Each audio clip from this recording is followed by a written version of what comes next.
Salut les devs et bienvenue dans cette vidéo où on va analyser ensemble mon CV que j'ai récemment mis à jour pour pouvoir candidater, que ce soit en freelance ou en CDI si c'est un bon poste. On va voir ensemble les retours que j'ai eu des employeurs sur ce CV et on va commencer tout de suite. Alors, déjà premièrement, ce CV je l'ai fait sur Photoshop. Je te conseille pas de le faire sur Photoshop, moi c'est pas, surtout parce que je suis à l'aise sur ce logiciel, mais je te conseille plutôt Canva ou même Word, peu importe, tant que si tu es développeur front-end par exemple, je te conseille quand même de faire un truc plutôt joli, dans tous les cas plutôt joli, mais surtout tu es attendu au tournant si tu es un front-end ou un designer, donc je te conseille vraiment de faire attention au design de ton CV. Maintenant, qu'est-ce que doit contenir un CV de développeur? Il n'y a pas forcément de règles ultimes, mais en tout cas, le mien comprend mon titre déjà. Donc le titre, ça va être... voilà, j'ai une petite application pour mettre des petits dessins, donc je vais m'en servir. Donc ce titre-là, ça va être le titre que tu vas choisir pour ton métier, donc développeur front-end, développeur back-end, développeur full stack. Bien sûr, après, il faudra justifier par tes expériences, par tes études et tes compétences. Mais voilà, le titre est là, au moins il permet à l'employeur d'un coup d'œil de voir ce que tu fais. Ensuite, j'enlève ça, il y a le profil. Donc ça, profil, c'est une petite phrase, un minuscule paragraphe pour te présenter, éventuellement dire ce que tu recherches. Par exemple, je me rappelle qu'à l'époque, quand je recherchais une alternance, ce que je faisais, c'est que je mettais en recherche d'alternance pour être développeur front-end. Voilà, je mettais mon objectif concrètement. Et là, je dirais pas que j'ai plus d'objectifs, mais plutôt maintenant je vais plutôt me servir de ça pour dire ce que j'ai fait récemment, pour mettre à jour. Par exemple, je me suis récemment formé aux nouveautés des dernières versions de Next.js. Et ça me permet de dire ce que j'ai fait récemment. Je sais pas comment dire mieux ça. Ensuite, on a tous les contacts. Donc tous les contacts, j'en ai mis plein, mais c'est pas forcément obligatoire. Ce qui est, on va dire, commun, ça va être l'email, éventuellement le LinkedIn, ton numéro de téléphone et l'adresse.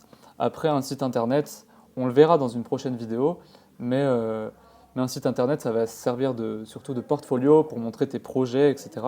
Donc ça peut être vraiment intéressant et je vais te dire pourquoi dans quelques minutes, tu verras, j'ai une anecdote. Et enfin, Instagram Pro, ça t'es pas obligé, pardon.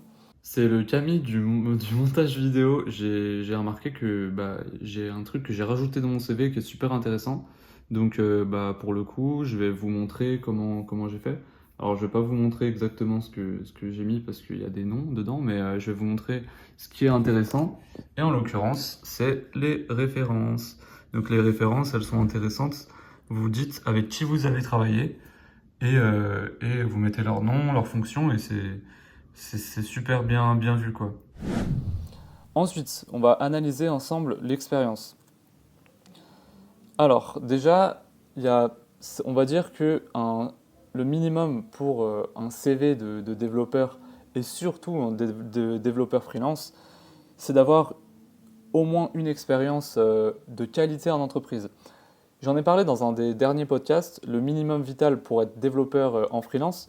Donc, n'hésite pas à aller l'écouter parce qu'il y a plein de conseils dedans.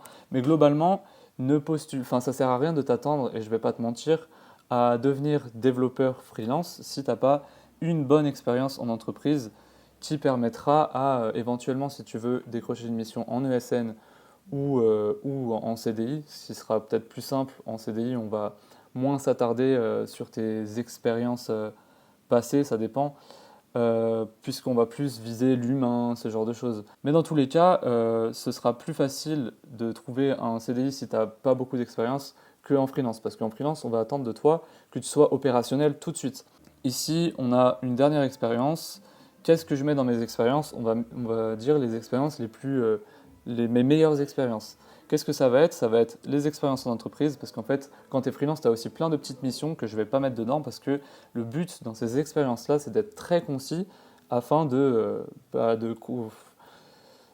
ce soit un peu mystérieux pour que les employeurs ils veulent t'avoir en rendez-vous, et comme ça, tu pourras en dire plus. Et ça te permettra, une fois que tu as passé le premier rendez-vous, en général, c'est plutôt bon. Donc je mets mes expériences et je mets les plus grosses. Ensuite, on va parler des études. Bah là, les études, je peux rien te dire de plus. Si tu n'as pas fait d'études, tu peux rien mettre. Mais en tout cas, si tu as fait des études, je te conseille pas forcément de mettre les certifications, toutes ces petites choses que tu vas faire sur Internet, même si c'est intéressant. Parce que sinon, ça peut traduire comme si tu essayais de remplir ton CV. Après, si tu n'as vraiment rien, bah, mets ça. Mais en tout cas, ne va pas mettre, si tu as un diplôme, bac plus 2, bac plus 5, ne va pas mettre en plus toutes les certifications que tu as fait ou tous les petits tests que tu as fait. Ce ne sera pas intéressant pour l'employeur. Et enfin, un petit dernier truc que j'ai fait récemment, que je trouve assez intéressant, ça va être dans mes compétences, j'ai mis ma stack préférée. En gros, j'ai mis tous les outils que je préfère, les langages, les frameworks, les outils de manière générale. Comme ça aussi, ça montre que bah, j'ai un avis sur les choses et que j'ai pas mis toutes les compétences en vrac. Et donc, en faisant ça, bah, ici, donc on a ma stack préférée, mais en même temps, j'en profite aussi pour mettre mes autres compétences.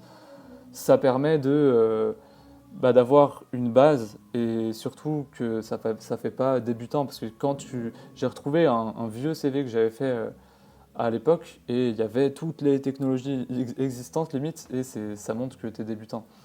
Alors que là, au moins, c'est clair et je suis vraiment content de ce que j'ai fait sur ce CV-là.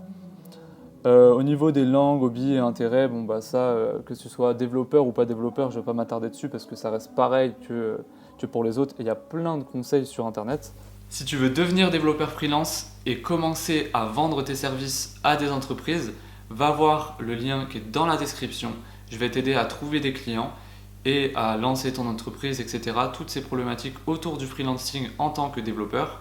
Et si tu n'as pas encore les skills pour devenir développeur, j'ai également une formation sur WordPress pour te lancer au bout de 1 mois, voire 1 mois, 2 mois en freelance, ça dépend des profils. Tu peux te lancer en freelance et c'est super facile. Les formations sont gratuites, tu peux aller voir. Et maintenant, on va retourner à la vidéo. Maintenant, au niveau des retours qu'on m'a fait sur ce CV, parce que je l'ai envoyé à plein de recruteurs, que ce soit pour des missions en ESN, des missions directement chez l'entreprise ou même en CDI, j'ai reçu le commentaire suivant, il n'est pas assez détaillé. Et ça, pour moi, c'est un peu à la fois une victoire et à la fois ça dépend. En fait, on me demande de mieux le détailler ou de créer un CV plus détaillé, mais tu vois que ça fait vite trop chargé. Et à la limite, je préfère que on me demande de le compléter plutôt que ça fasse trop chargé et que ça donne pas envie de lire. Parce que mets-toi à la place d'un recruteur, et c'est ce que j'ai fait plusieurs fois avant de refaire un CV à chaque fois, ou même des fois j'ai eu à analyser des vrais CV, et bah, dès que c'est trop chargé, ça donne pas du tout envie de lire. Et imaginons que tu as une pile de 20 développeurs, 30 développeurs, bah, si déjà de base, c'est un peu comme quand tu juges une personne pour la première fois, c'est assez rapide, en 3 secondes, tu arrives à juger. Et là, pour le coup, un CV, s'il est déjà moche, t'as pas envie de le lire. Et du coup, bah, c'est dommage parce que si la personne ou que toi, tu as un CV moche alors que bah, tu as des super expériences, tu as fait, t'as fait des bonnes choses, et bah, ça sera même pas forcément lu. Donc, bien sûr, un profil, enfin un CV joli, c'est quand même important, ou en tout cas agréable à lire, aéré. C'est comme un design web au final, hein. Si c'est aéré, ça donne envie de lire. Donc c'est assez important. Et donc, on m'a demandé de détailler un peu plus mon CV. Et donc pour ça, j'avais fait un deuxième CV plus détaillé. Et surtout, le plus important, j'ai un portfolio. C'est-à-dire que j'ai mis à jour mon portfolio de projet professionnel qui va venir plus détailler ces expériences. Donc, en fait, ce qui se passe, pourquoi on me demande de créer un CV plus détaillé et pas juste d'envoyer mon portfolio, ça dépend des entreprises et ça dépend un peu de l'employeur.